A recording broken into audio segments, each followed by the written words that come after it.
Hello everyone. Following Wendell is a real tough act. No. Because, yes it is. He's fantastic. And I'm a great fan, Wendell, before you step out.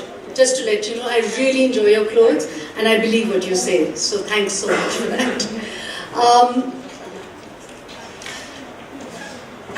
I'm going to tell you my story, basically. I was asked to come and talk about what I do. For some of you who don't know what I do, apart from the small thing, is I'm a curator. Curation is something that many people ask, what is it? As my father-in-law once told me, Pooja, we are so proud of you, you walk here, you travel here, you do this, but man, das to kardi ki hai. What do you really do? And it's a tough one to explain because really, the kind of work that I have worked for the last 25 years is not in a gallery. I don't buy and sell art. I'm not academic, so I don't really do research. I'm not doing a PhD. So what do I do? We bring artists together, we make them we support really interesting ideas. And over the last 25 years, my entire commitment has been to building infrastructure for the arts in India and South Asia. So I've worked a lot in the region. Pakistan, Sri Lanka, Bangladesh. But I'll tell you a little more about that. When I first, just to say that my parents came as refugees from Pakistan. This was way back, 47 of course. And coming as they did at 19, my mother was 16 when they got married, they of course came from a very, very narrow, conservative way of bringing all 5 of us up. We were 5 of us, big joint family, they moved to Pune. And I grew up at a time where we were told, you don't do this, and you don't do that, and you can't meet boys, and you cannot, you're not allowed to go out after dark. You only go to a girlfriend's house that they know. Every evening we had to go out with the parents, especially the girls, because we were not allowed. What they did do was put us into a very good school, which was St. Mary's, and that's what kind of opened our mind to many things and ideas. It was, I know that I meditated a lot, because you study one kind of framework and you live in a very conservative home, very Punjabi conservative, very khulla, but very, very conservative. And you just wonder, you feel like this completely schizophrenic.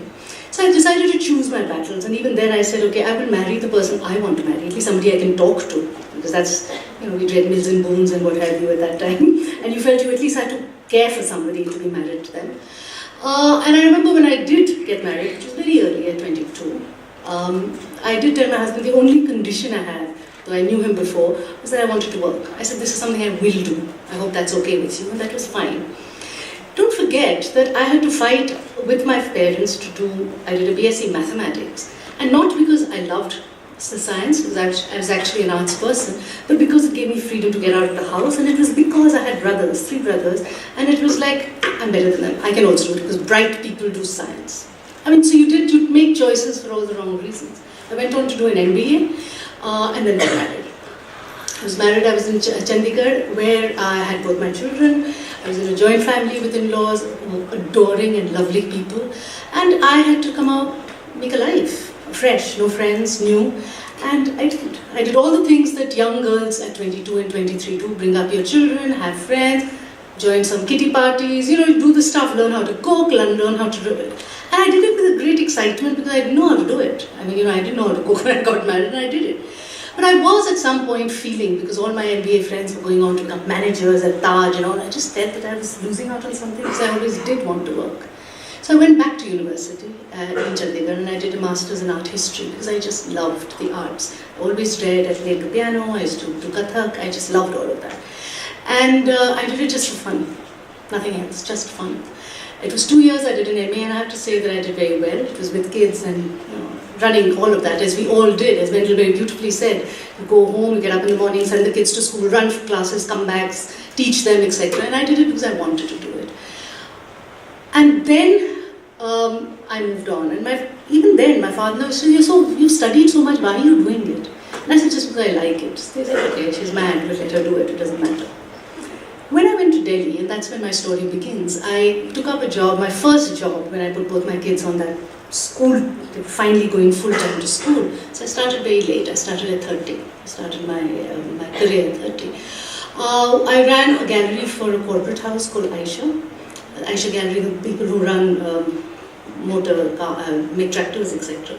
And that's where I was able to do a not-for-profit gallery. So everybody said, what are you going to do in a not-for-profit gallery? And you know, profit gallery, you're making money at least.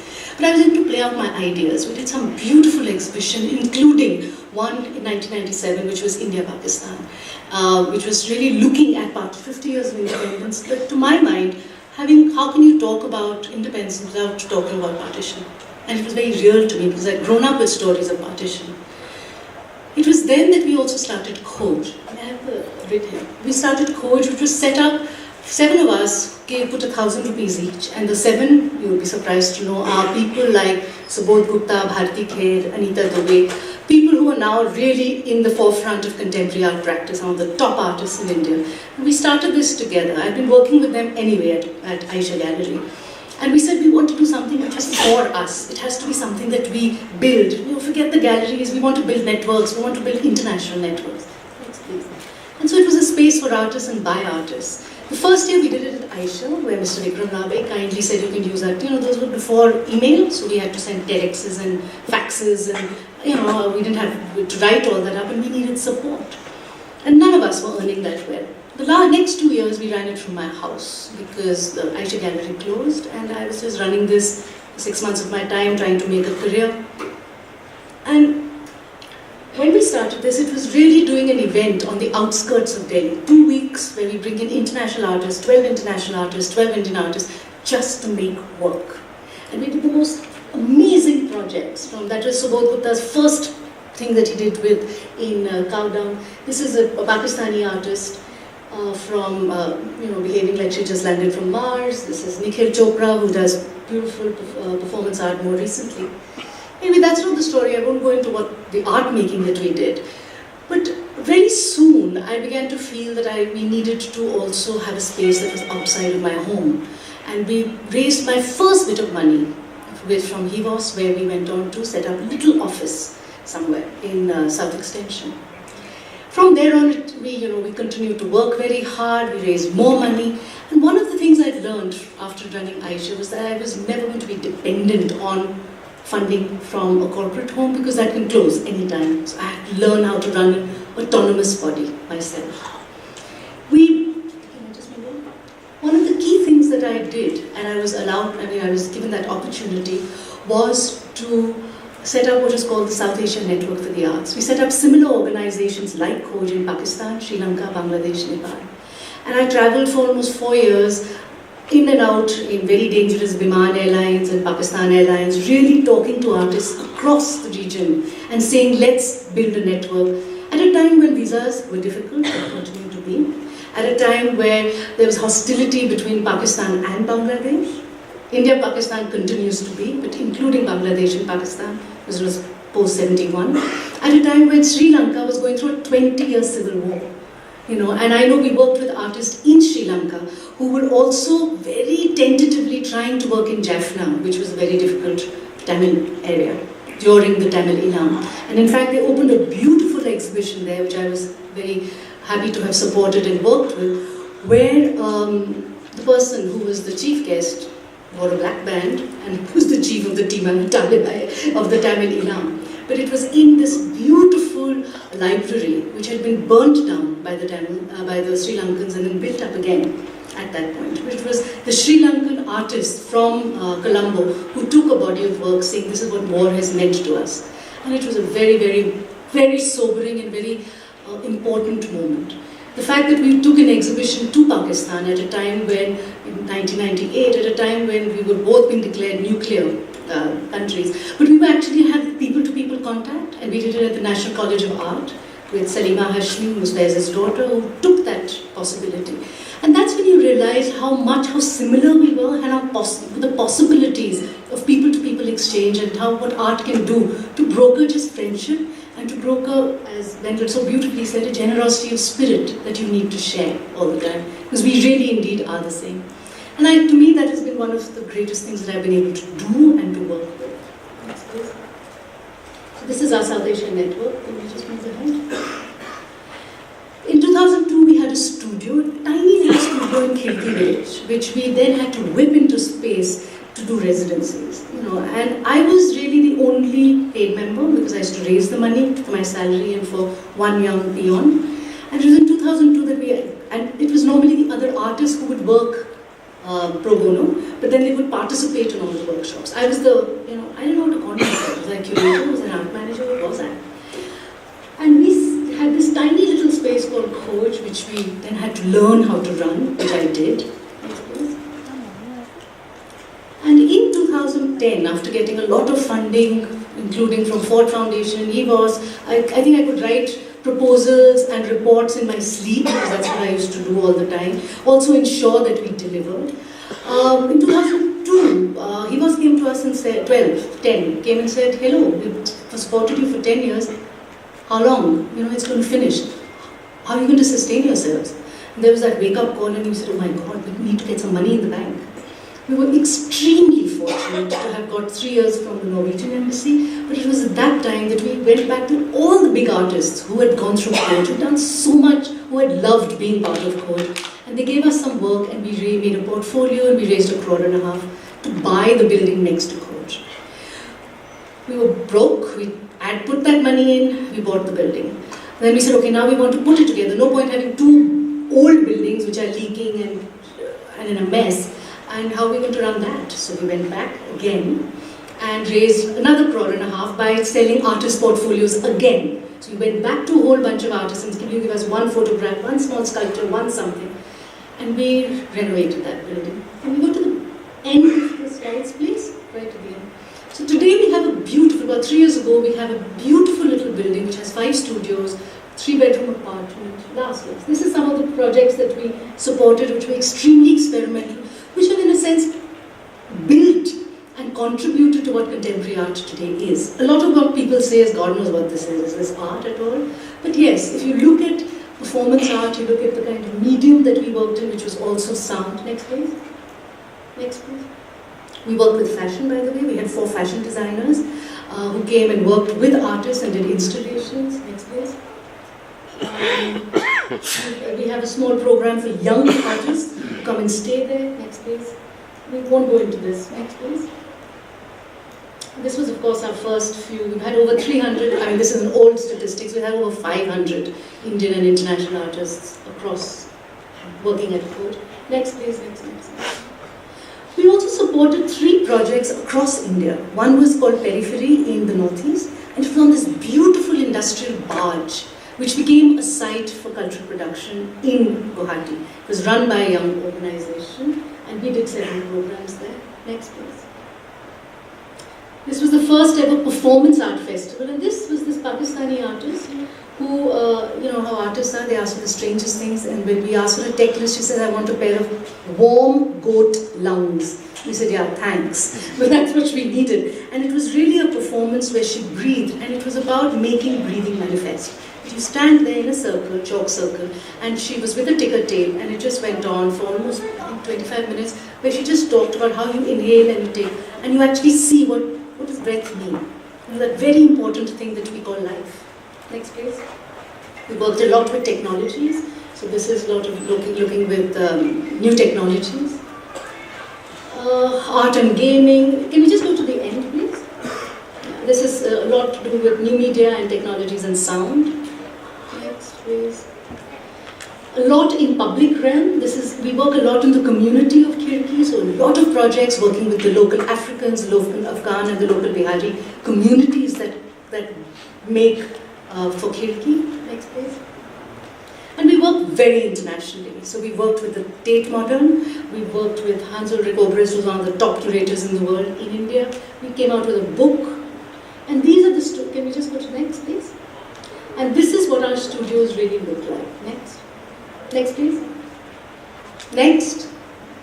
This is what our studios look like. And we're still fundraising because our funding is over.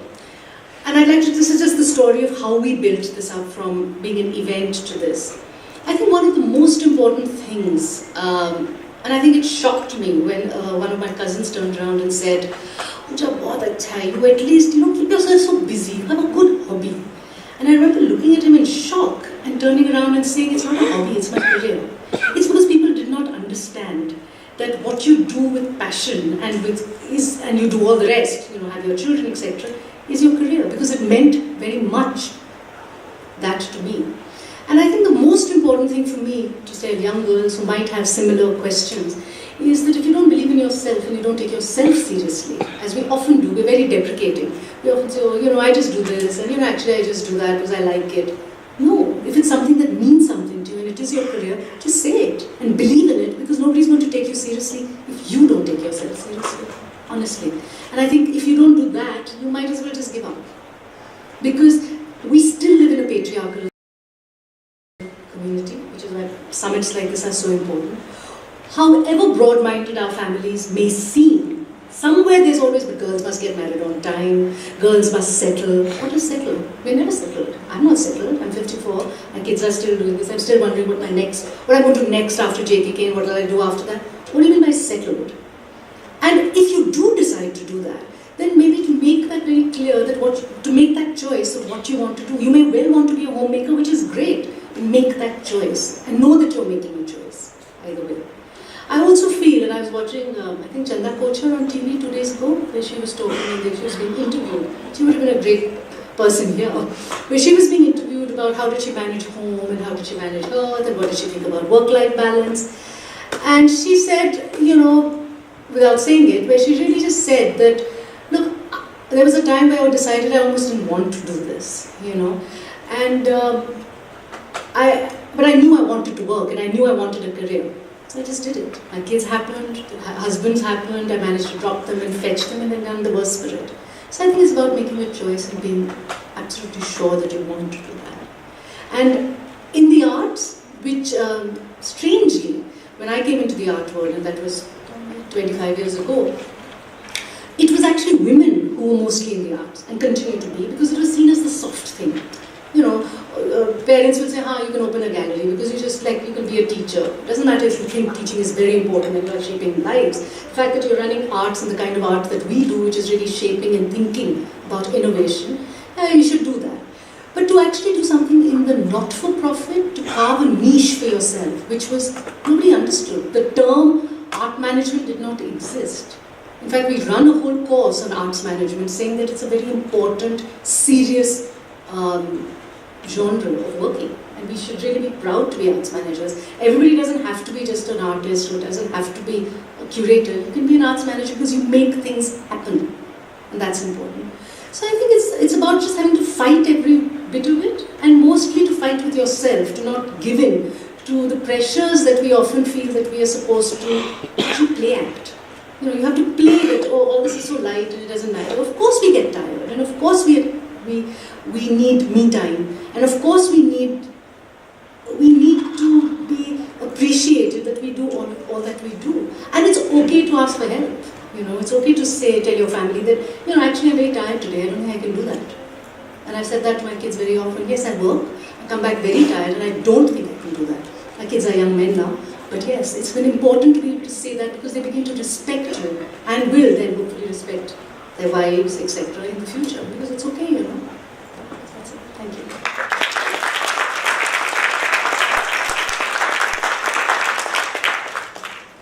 We're open for questions. That was really amazing. Thank you so much, Pooja. And actually, the word Khoj, जो आपकी ज़िंदगी से इतनी अच्छी तरीके से जुड़ा हुआ है, ये हम सभी की ज़िंदगी से बहुत अच्छी तरीके से जुड़ा हुआ है. What happens is कि हम सब जब कभी किसी छोटे से बच्चे से मिलते हैं, तो हर कोई ये पूछ रहा होता है, बेटा बड़े होके क्या बनोगे? And actually, they're not asking the question to the kid. It's a question to themselves, because बच्चे का जवाब ये डिसाइड करेगा कि हो सकता है मैं भी ये कर लूँ यार आगे जाके. Probably I might also have a suggestion from the kid. पता लगा कि मैं भी शायद ये चीज़ कर लूँ आगे जाके in my career. So that's the word Khoj, which is totally, in our lives and always. And here we are gathered at the Women Up Summit. यहाँ पर भी the main motive is so that here the women of Jaipur, the women of our country, they get the Khoj जो उनकी है अंदर से, वो ये जान पाए कि वो करना क्या चाहते हैं और आगे बढ़ना किस तरीके से चाहते हैं. And with this, we are up for a question and answer round with Pooja Sood. We have questions. Any questions? Yes, Mike, please.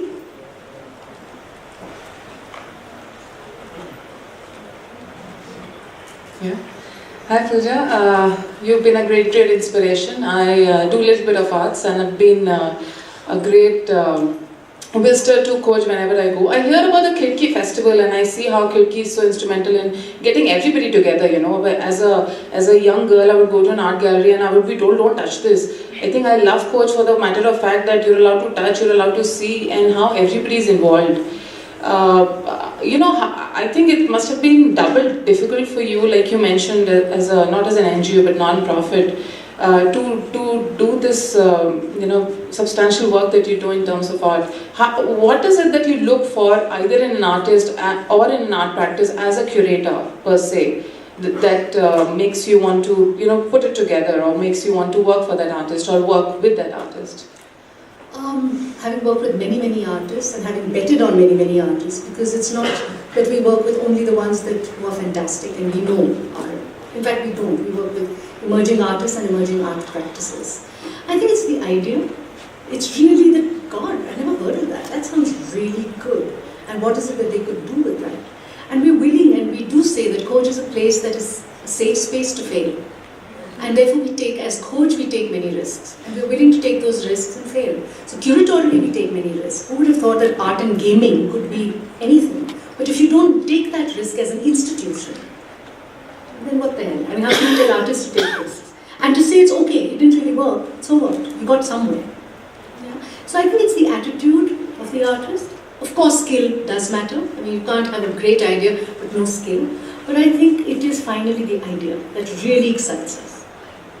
Any more